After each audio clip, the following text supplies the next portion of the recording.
Hi, I'm Abby McFadden and I'm 19 years old and from the Isle of Mull. I have been doing the placement on the Isle of Ulva with Northwest Mull Community Woodland Company.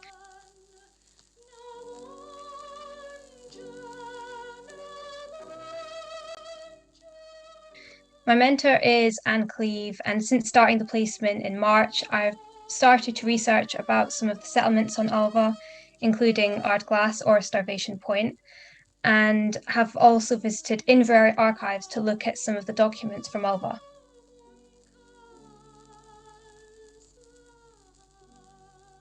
I was assigned to do Starvation Point, and there's around 10 houses in a row, and they've all got one main room and one window and one door.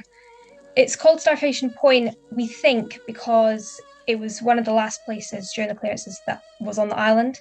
So at this time, the people there would have been incredibly poor, and they would have, like the name suggests, they would have been starving. The land there was incredibly, well, rough. There was nothing, they couldn't make a living off it. So the people that were there, they were kelpers and also fishermen. They lived there for about 10 years, if that. The settlement only lasts for about one census, and then after that, it kind of disappears.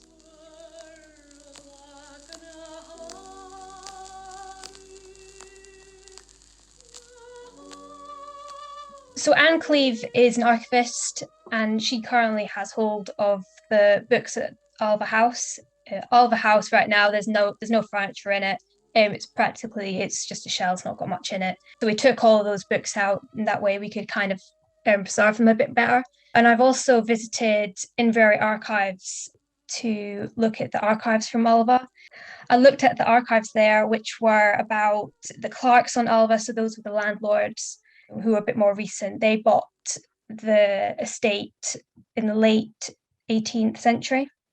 So when we were in Inverary archives, a lot of the documents, they were actually incredibly hard to read, and actually some of them were in Latin.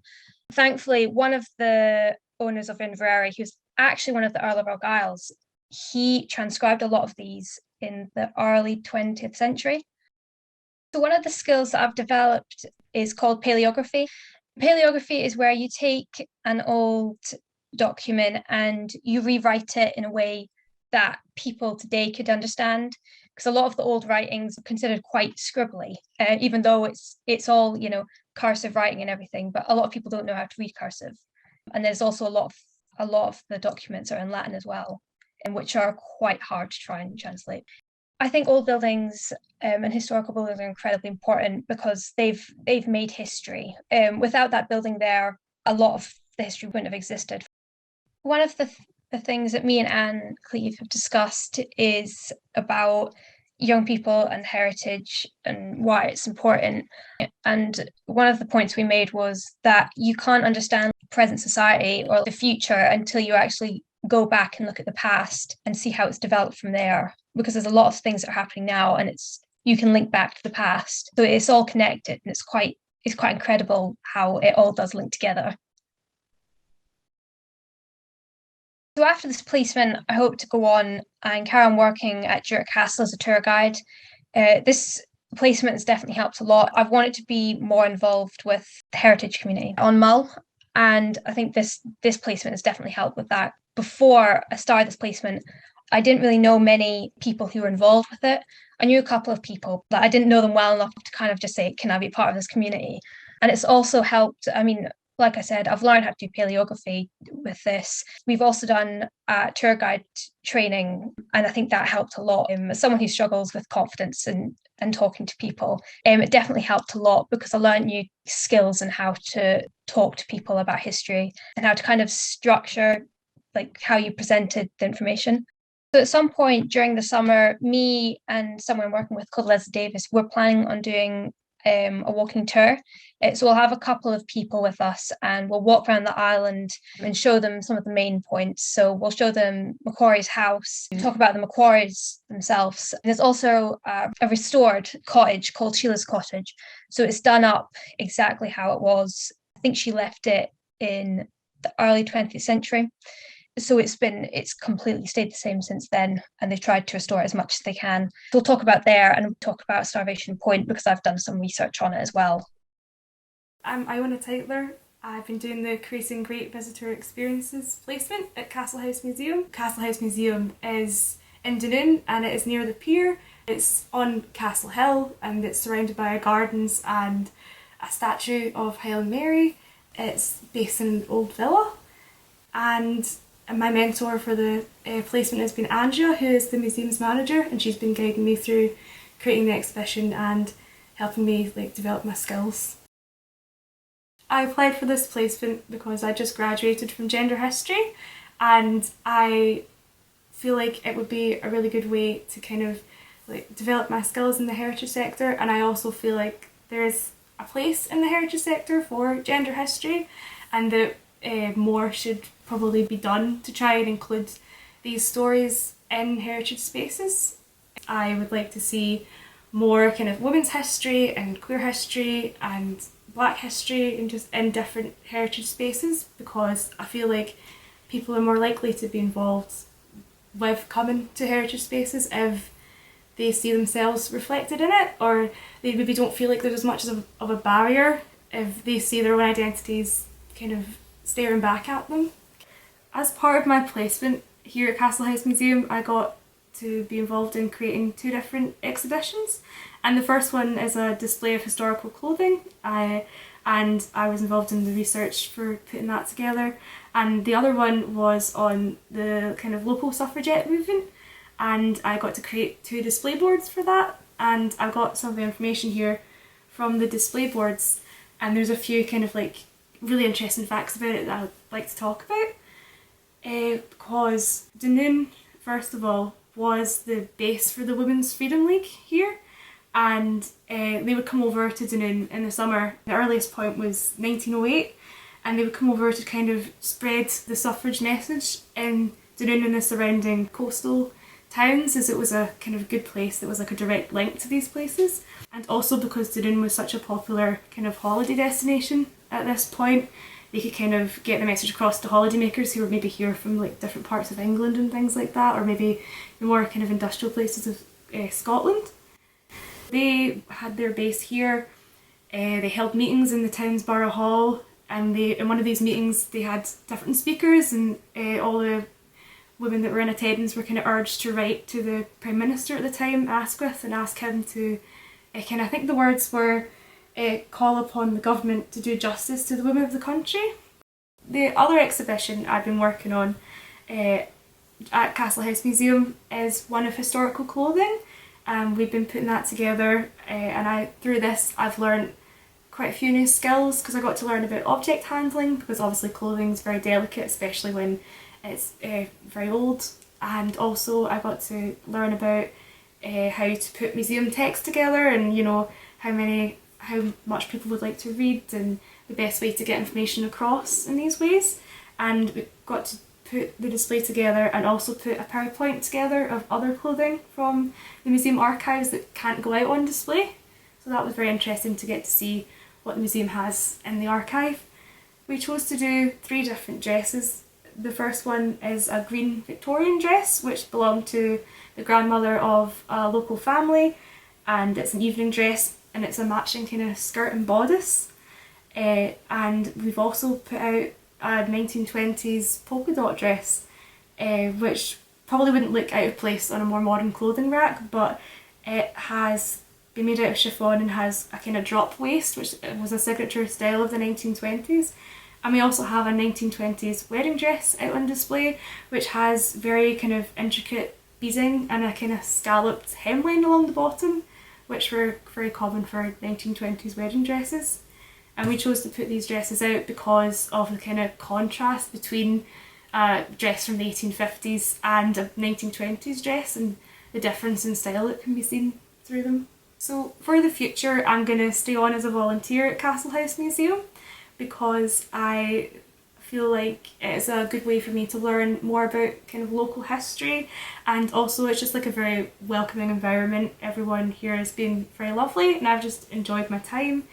And also we're going to work on updating a few of the displays. One of them is kind of the school days display, which kind of talks about kind of notable people who went to school in Dunoon, and also kind of discusses the history of schooling in Dunoon. So we're going to work on updating that, and we've already started updating our Victorian rooms display. Some of the other volunteers have been putting kind of more modern items into the rooms for the children to kind of spot, so it's to be more interactive, like putting Lego in the Victorian nursery and things like that. And we've been working on kind of putting together some new worksheets for kids, one where they can kind of write a postcard like they were on holiday in Dunoon in the past, and they can post it in our wee post box, and putting together a crossword based on the exhibits in the museum, things like that. My placement with Heritage Horizons, I feel like it's been a very great opportunity, and I would recommend it, as you know, I feel like you don't often see opportunities like heritage placements in more rural areas. So when I saw this placement and it was on my doorstep, I thought, well, you know, that's a great opportunity to apply for, and I'm very glad that I did. And I feel like it's a really good working model for getting young people into heritage, as it's given me the opportunity to develop a lot of skills that are needed for the sector, and also it has kind of brought me more involved with my kind of local heritage sector and with the museum itself, which I probably wouldn't have been able to do otherwise. My name is Jack McElroy, I'm 23 years old. I'm a recent graduate from the Glasgow School of Art, studied sculpture and environmental art. I'm doing a placement in Dunoon Burgh Hall as part of the Joan Eardley Centenary exhibition. Joan Eardley was an artist who died in 1963. This year it's her centenary, it's 100 years since her birth, and multiple venues across Scotland are celebrating her by putting on exhibitions of her work. And Dunoon Burgh Hall's main piece is A Little Girl with Peace, which is a painting purchased by Naomi Mitchison, which is in the Argyll collection. And our exhibition really focuses on that and borrows work from the Lily Art Gallery in Mulgany. She's most known for dedicating her art practice to two main subjects, which was Glasgow children and documenting Glasgow life in the 50s and 60s, and Catlin, which is a town just north-east, just below Aberdeen. She created quite large-scale landscape paintings. My main role is the exhibition interpretation, which is looking at Joan Eardley's work on display and interpreting texts from that, which can be a good way to include a viewer. So after viewing the work, you've got text which can incite a viewer and give further information, and point things out that you're looking at, which maybe some people might not notice at first. And it can be a good way of accessibility, to just break down barriers by explaining what you can see, which is sometimes quite abstract. So to gain more of an understanding of Joan Eardley's work and how to view her work, we did some research trips, went to the Mitchell Library, Kilgrove Art Gallery, the Hunterian Museum, and we saw the works in person, so we could get a better understanding, because when you look at them in person, they look a lot different than on screen, which is more instinctive when you're writing about them. I suppose the skills I've learned are how to write interpretive texts, which is maybe something that I've overlooked at, going to museums and galleries for years, whereas now I may be able to look at it and a chance to see how it can influence accessibility. So I'm starting to become a bit more critical of how they're done, and what I would maybe add, what I would maybe take away, maybe how to make them more interesting, to make them more accessible to an audience. I think another thing that I've also learned is understanding who goes to galleries and museums and trying to make that more accessible, especially to a wider audience. I think having young people write the text maybe just gives it like fresher eyes to look at it. I had like some knowledge, but then having like the 6 weeks research period has really allowed me to become more knowledgeable. Other skills that I've learned as well are time management skills, so working in a time frame of, we had to have 6 weeks working on research, then 2 weeks working on the writing, and then 2 weeks reviewing that writing. So I've been working in collaboration with Amy Johnson, who shares the same position as me. So it's sharing that information in time and making sure that we're not repeating ourselves in the information that we're learning about. I've definitely learned a lot of communication skills in that. It's only a part-time position, so making sure that we're working towards each other's schedules as well. I think what attracted me to the position was that I'd always been interested in Joan Eardley's work from quite an early age. When I was at school and applying to art school, I used her work as like influence and inspiration for mark making and drawing for when I was like putting a portfolio together for art school. And then when I was graduating art school, I used her as an inspiration for a film I made with my gran, which was about the time period in the 1950s, and Joan Eardley was like a wide inspiration. And so I spoke to my mentors about this, and they also encouraged me to put the film that I made into the exhibition, which is like to accompany the show. So I'm quite happy to exhibit that, because it's alongside Eardley and directly influenced by her.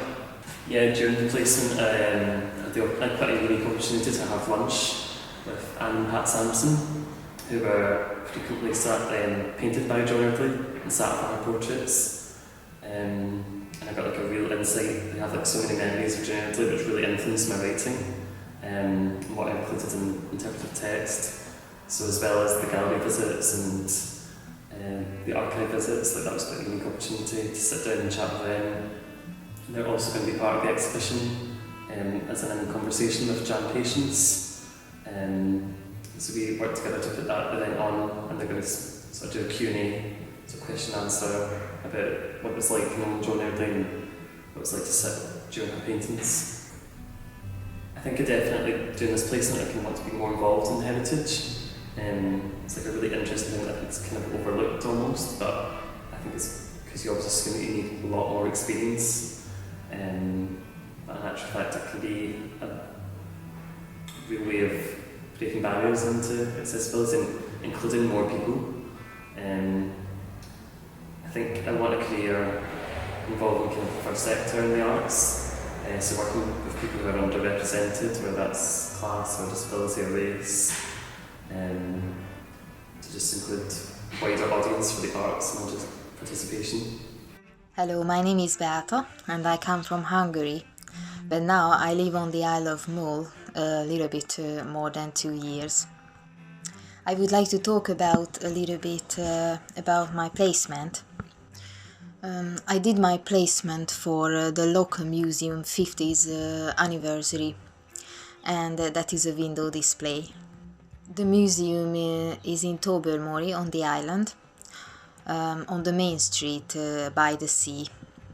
The museum was a temporary exhibition until 1986, when they moved to the Columba buildings, and the building gifted by the Craig sisters.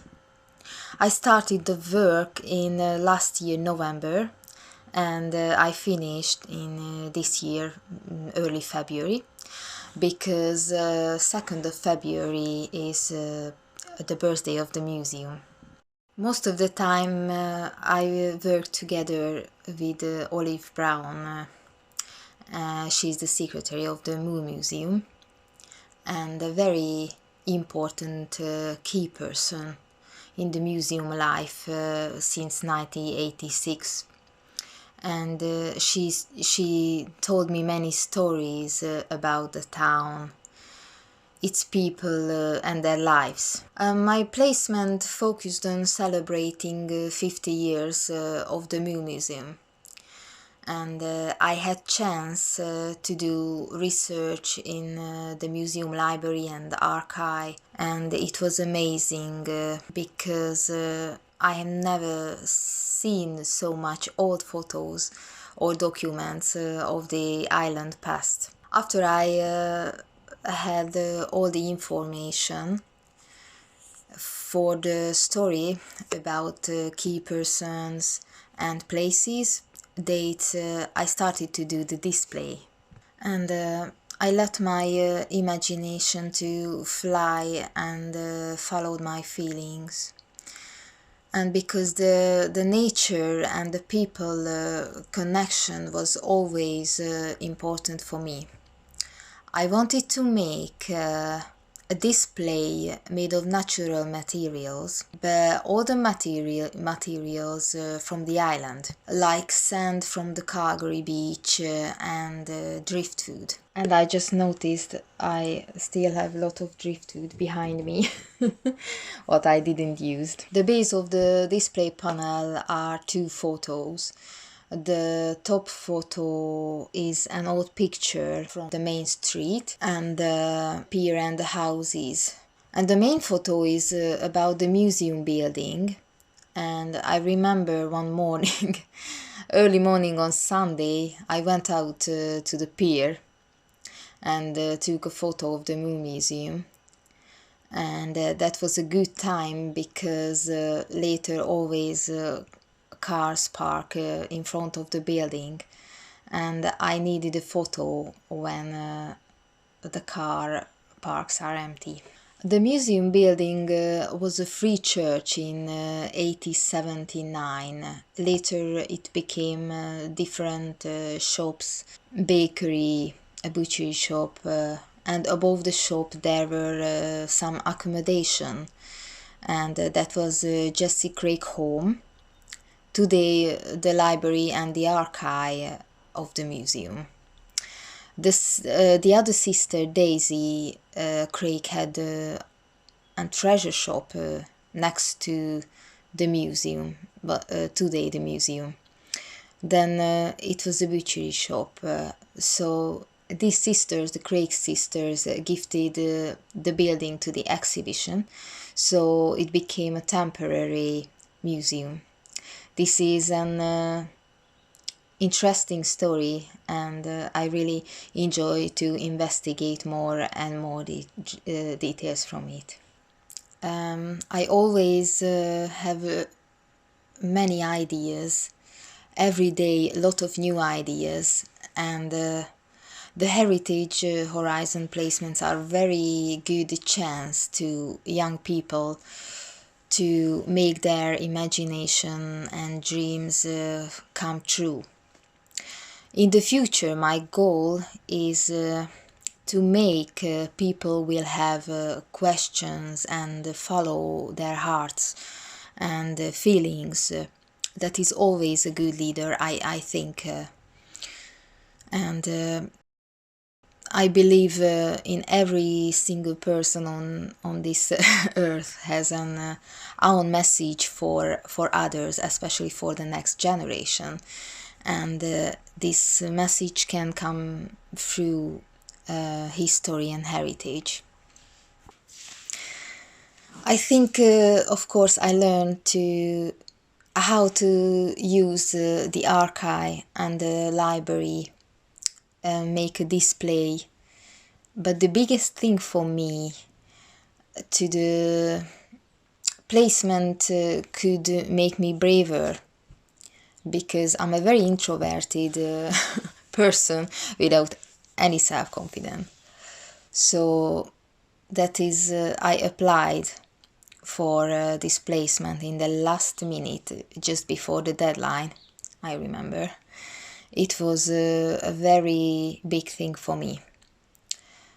I don't regret, because it gave me a lot of faith in myself, and the door opened so that my dreams and ideas could come true. So I can warmly recommend the Heritage Horizon placement to all young people, because they can find their path in their life.